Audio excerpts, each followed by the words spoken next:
오늘 우리에게 주시는 하나님 말씀은 예레미야 29장 4절에서 14절까지 말씀입니다. 구약성경 예레미야 29장 4절에서 14절 말씀 한 절씩 교독을 하시겠습니다. 만군의 여호와 이스라엘의 하나님께서 예루살렘에서 바벨론으로 사로잡혀가게 한 모든 포로에게 이와 같이 말씀하시니라.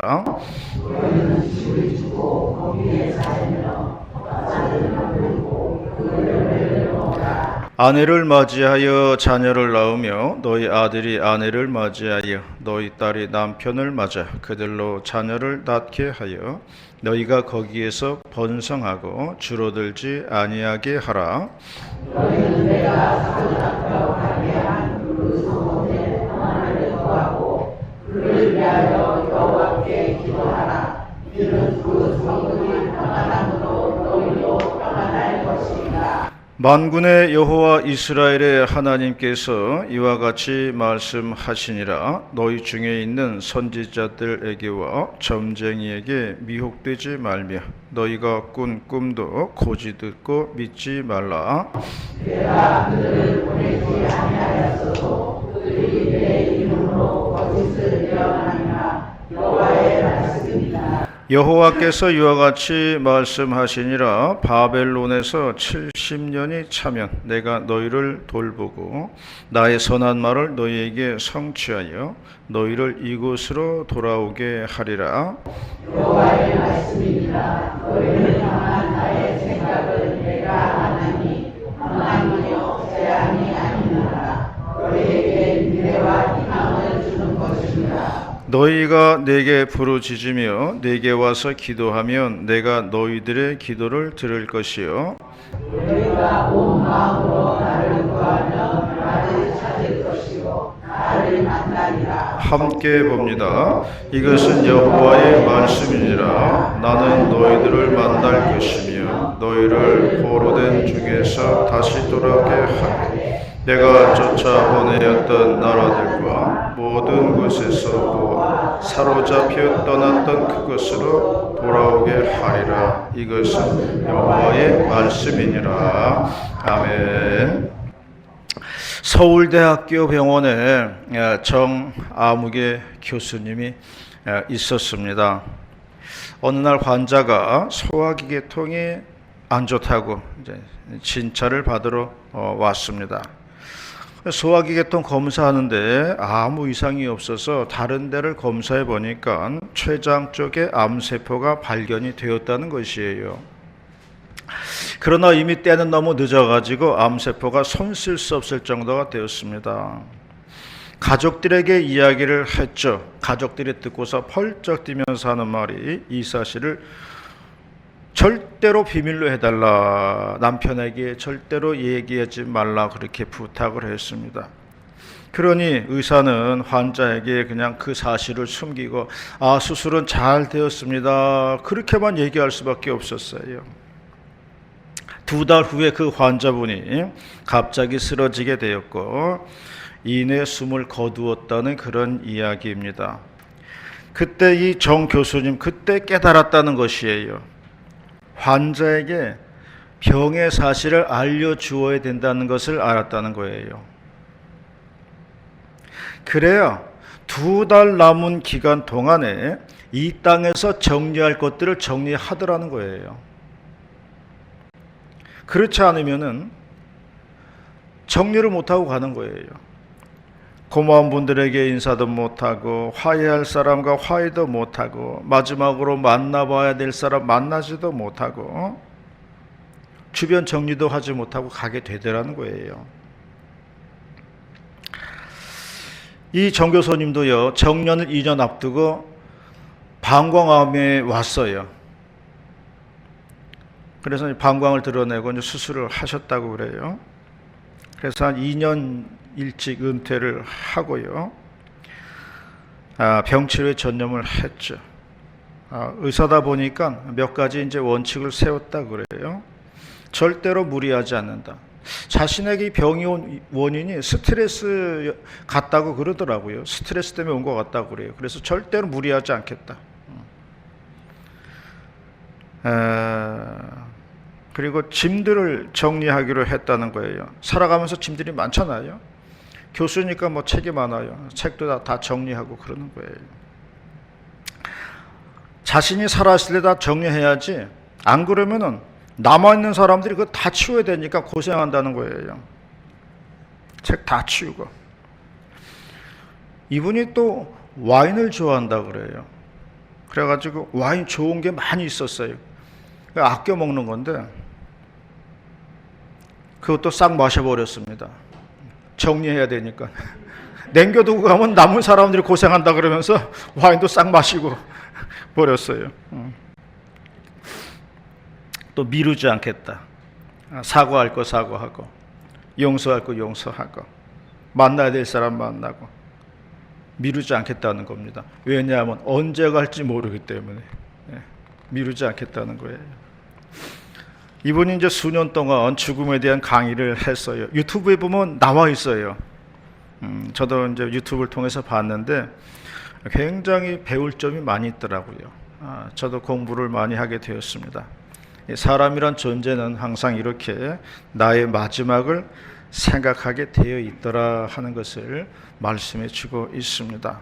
오늘은 설 연휴 중에 맞이하는 주일인데요. 명절 주간해 주시는 하나님 말씀 듣도록 하겠습니다. 첫 번째로 말씀하는 것은 희망의 메시지는 항상 미리 전달이 된다는 거예요. 10절 말씀입니다. 10절 말씀 시작. 여호와께서 이와 같이 말씀하시니라. 바벨론에서 70년이 차면 내가 너희를 돌보고 나의 선한 말을 너희에게 성취하여 너희를 이곳으로 돌아오게 하리라. 지난주가 입춘이었습니다. 그런데 지난주에 엄청 추웠어요. 달력은 입춘이라고 봄이 왔다 그랬는데 엄동설한이었습니다. 그러므로 절기라고 하는 것은요, 미리 예보해 주는 거예요. 꽃이 피는 계절에 입춘입니다 알려주면은 그것은 예보가 아니라 중계가 되는 거죠.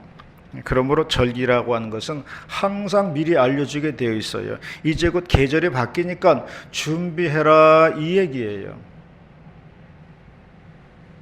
오늘 본문의 내용은요, 이스라엘 백성들이 70년 후에 포로 생활 마치고 돌아온다는 내용입니다. 희망의 메시지예요. 그런데 현실은요, 백성들이 포로로 끌려가는 상황이에요. 앞뒤가 안 맞는 것 같아요. 이 사람들은 지금 남의 땅에서 종살이하는 고단한 현실 가운데 있습니다. 그 상황 속에서 말씀하시는 거예요. 70년 때가 차면 돌아올 것이다. 그런 말씀을 하는 거예요.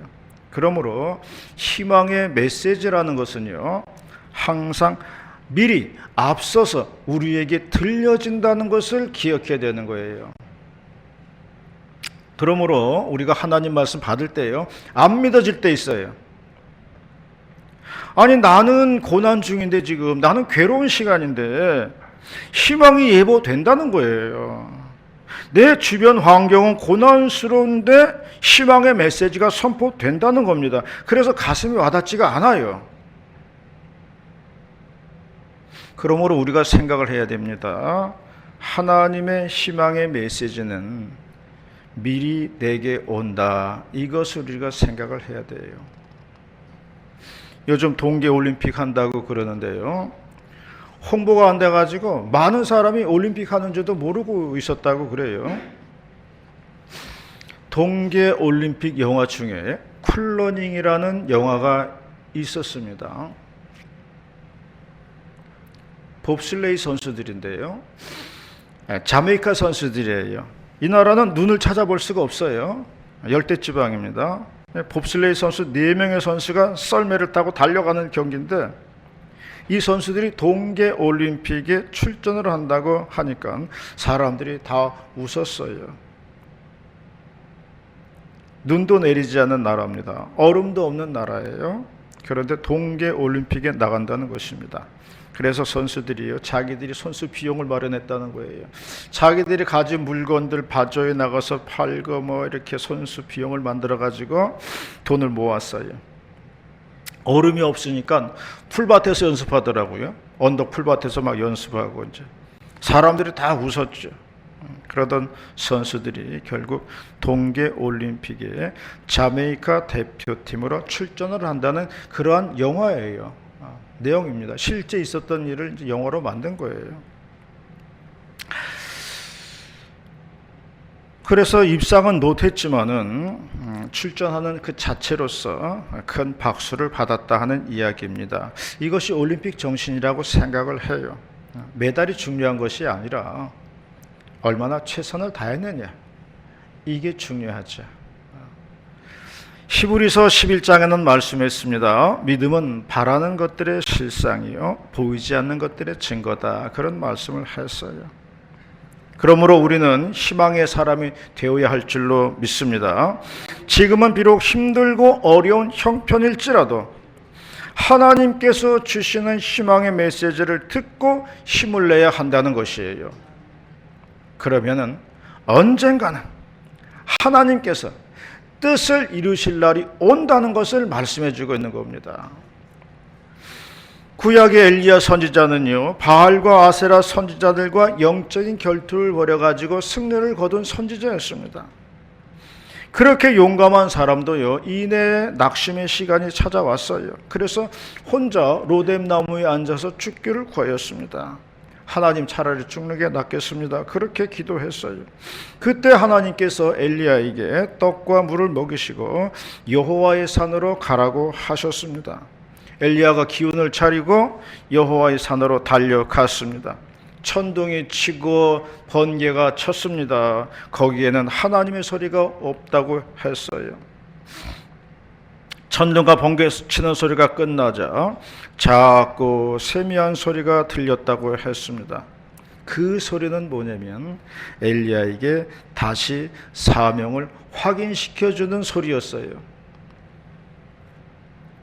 엘리야가 들은 소리는요, 희망의 소리였어요.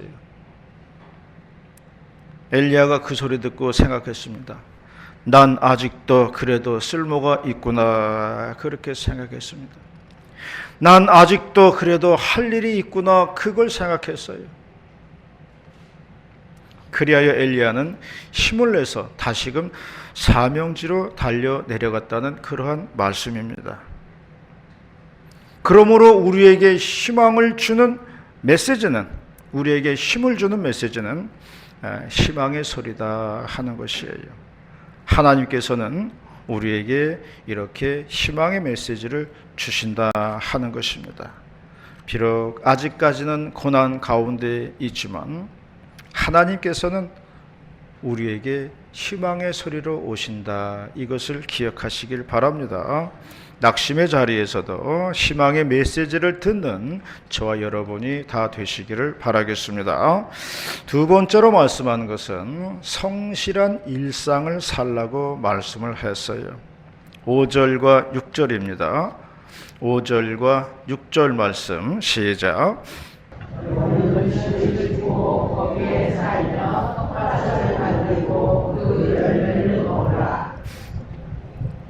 옛날 가수 홍세민이 부른 노래가 있는데요.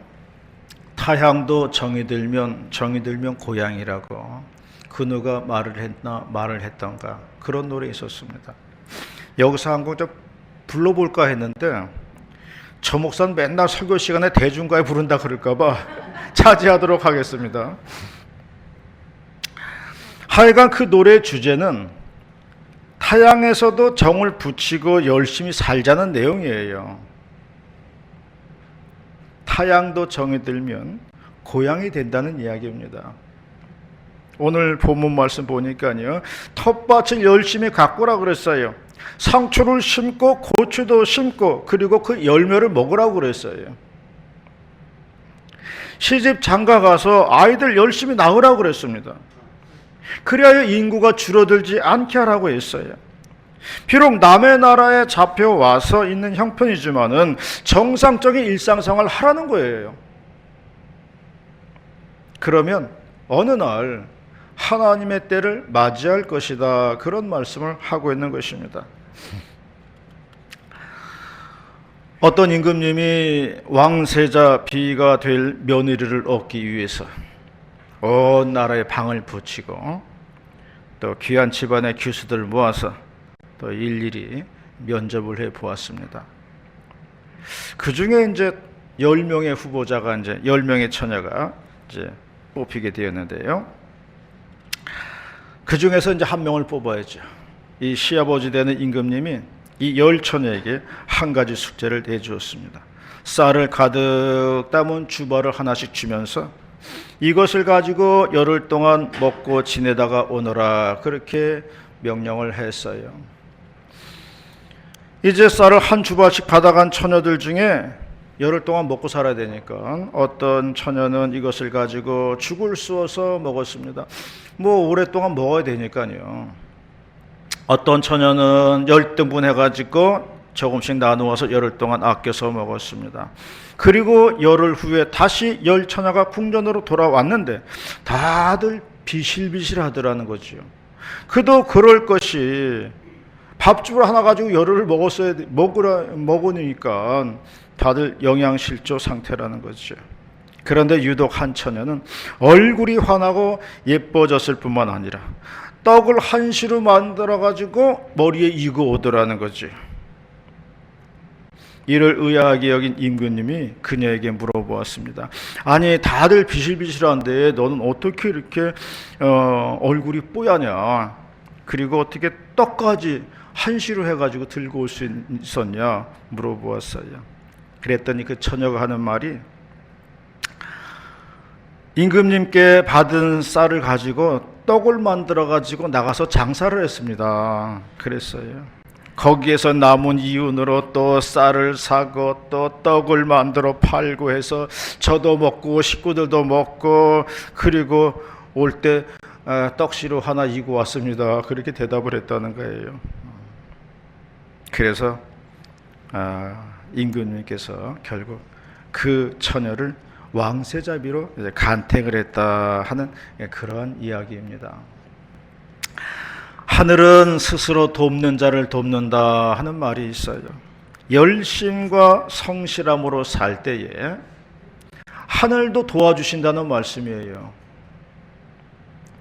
그러므로 우리가 이 땅에서 낙심치 말고 실망치 말고 열심히 살아야 한다는 것입니다. 그러면 반드시 하나님의 때가 온다는 것을 말씀해 주고 있습니다. 요즘은 날씨가 풀려가지고 조금 살만합니다만은 얼마 전까지만 해도 추워 죽겠다는 말을 많이 하고 살았어요. 이제 몇 달만 있으면 이제 더워 죽겠다는 말들 합니다. 그래서 내가 가만히 보니까 추워 죽겠다 몇 번 하고 더워 죽겠다 몇 번 하면 1년 가더라고요. 그게 1년살이에요. 7월달 말이었어요.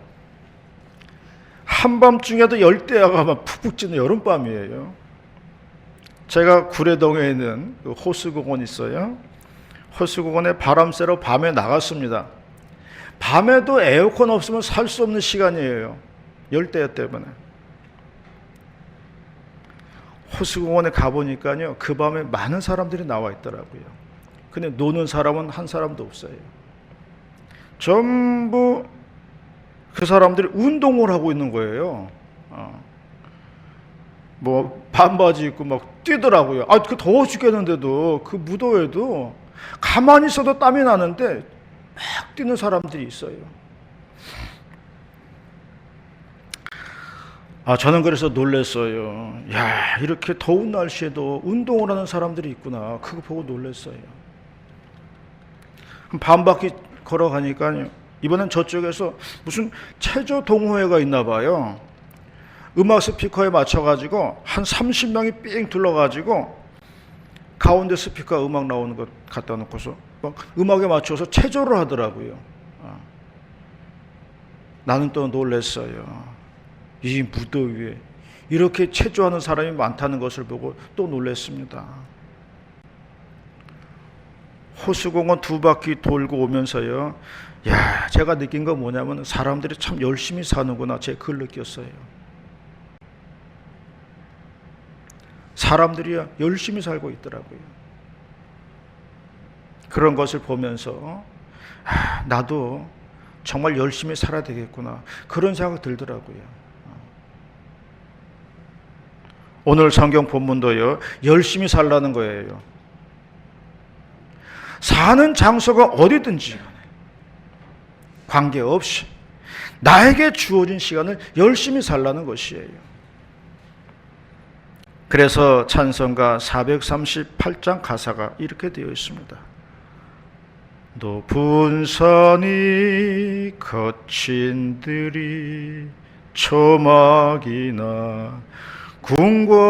궁궐이나 내 주 예수 모신 곳이 그 어디나 하늘나라. 내 주 예수님 모신 곳이 하늘나라라고 말씀을 했어요. 주님을 모시고 살면 초막이나 거친 들이나 문제될 것이 없다는 이야기입니다. 주님을 모시고 살면 그것이 천국이더라 하는 이야기예요. 우리의 삶의 자리를 천국으로 만드시는 저와 여러분이 다 되시기를 바라겠습니다. 마지막 세 번째로 말씀하는 것은 신앙의 회복이 중요하다고 말씀하고 있습니다. 14절 말씀입니다. 14절 말씀 시작. 이것은 여호와의 말씀이니라. 나는 너희를 하나님의 것이며 너희를 포로된 중에서 다시 돌아오게 하되 내가 쫓아내며 떠나다니와 모든 곳에서 모아 사로잡혀 떠났던 곳으로 돌아오게 하리라. 이것은 여호와의 말씀이니라. 본문 10절부터 14절까지 주로 하신 말씀이 세 가지가 있는데요. 돌아오게 하겠다, 그리고 기도를 들을 것이다, 그리고 나를 만날 것이다. 이 세 가지의 말씀을 하셨습니다. 이스라엘 백성이 신앙을 잃어버려 가지고 바벨론 포로라는 교난을 겪었다는 겁니다. 이것은요, 우리가 하나님 버리고 세상에서 방황하던 우리의 모습과 비슷해요. 그리고 그 잃어버린 신앙을 다시 회복하는 데는 세 가지가 필요하다는 말씀을 하고 있는 겁니다. 돌아오는 것이 중요하다고 그랬어요. 온 마음으로 기도하는 것이 중요하다고 그랬습니다. 그리고 하나님을 만나는 것이 중요하다, 그렇게 말씀을 했습니다. 교회사에 있어서 어거스틴의 회심은 중요한 테마입니다. 어거스틴이라는 사람은 젊은 시절에 아주 온갖 방탕한 생활을 했어요. 이단 종파에 빠져가지고 8년 동안 있었고요. 세상의 향락과 쾌락에 빠져가지고 젊은 시절을 보냈습니다. 그런데 아들을 위해서 말없이 기도하는 어머니 모니카가 있었습니다. 어느 날 마당에서 아이들이 고무줄 놀이하면서 부르는 노래가 있었어요. 읽어보아라, 읽어보아라, 집어서 읽어보아라. 그런 노래를 부르는 것이었어요. 그 소리가 어거스틴에게는 마치 천둥 소리처럼 들리게 되었다는 것입니다. 평상시 하던 이야기가 내 마음을 때릴 때가 있습니다. 그걸 성령의 음성이라고 할 수가 있어요. 어거스틴은 성경을 집어서 읽었습니다. 성경에는 이렇게 쓰여져 있었습니다. 방탕하지 말아라, 술 취하지 말아라, 세상 유혹에 빠지지 말아라, 행실을 거룩하게 하여라. 이런 말씀이 기록되어 있었습니다. 이 말씀에 어거스틴은 회개하기 시작했다는 것입니다. 그리하여서 그는 나중에 훌륭한 신학자가 되었어요. 그리고 어느 지역에 주교가 되어가지고 서방교회에 큰 영향을 끼치는 인물이 되었다는 것입니다. 어머니 모니카의 눈물 어린 기도가 하늘 보좌에 상달이 된 것입니다. 그리고 그 응답이 내려와서 아들 어거스틴을 완전히 변화시키게 되었다는 이야기입니다. 예수님께서 에베소 교회에 하신 말씀이 있어요. 너희들은 처음 사랑을 회복해야 한다는 말씀입니다. 에베소 교회는 많은 재물과 많은 경험들이 있었어요. 그런데 그러한 것들이 오히려 처음에 그 순수한 신앙을 잃어버리게 되더라는 거죠. 강화도 교회에 있는 어느 장로님이 그런 이야기를 하시더라고요. 젊은 시절에 아무것도 모르던 시절에 교회 처음 나갔을 때 너무나 기뻤대요. 교회 가는 게 즐겁고 기쁘고 그랬다는 거예요. 근데 오랫동안 신앙생활하고 교회 장로가 돼가지고 이거 다 하려고 하니까 옛날에 그런 기쁨이요 다 사라졌대요. 그런 마음이 온데간데 없다는 거예요. 그게 아쉽다고 그런 얘기 하더라고요.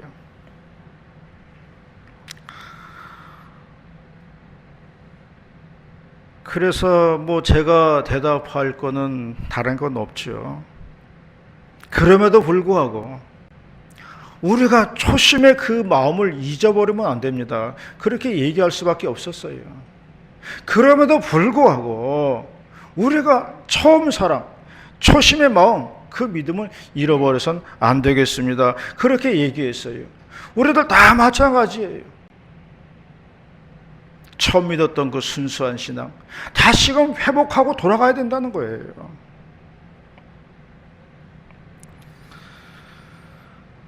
예수님이 말씀하시기를 너희가 어린아이와 같이 순수함이 없다면 결단코 하늘나라에 들어갈 수 없다고 말씀하셨습니다.